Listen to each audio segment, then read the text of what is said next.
আমরা সংগঠিত হতে পারবো। যেটা রফিক ভাই বলছে, আমরা এখানে কোনো পদ পজিশন নিয়ে কাজ করতে চাই না, কোনো পদ পজিশন না। এখানে সবাই ভাই ভাই। আপনি কাজ করতে পারবেন, আপনি আমাকে সহযোগিতা করেন।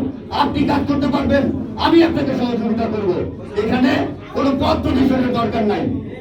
এই পদ পজিশন দিয়া আমাদের জীবনের অনেকগুলা সময় আমরা নষ্ট করছি। যে সুবর্ণ সময় আমরা নষ্ট করছি সেটা আর ফিরে পাবো না।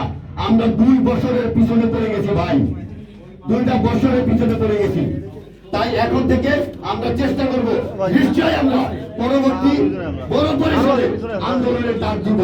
সেটা হচ্ছে আমাদের মরণপণ লড়াই, যে লড়াইতে আমরা স্বতঃস্ফূর্ত অংশগ্রহণ করব। ধন্যবাদ ভাই, আপনারা এখন কথা বলেন। ধন্যবাদ।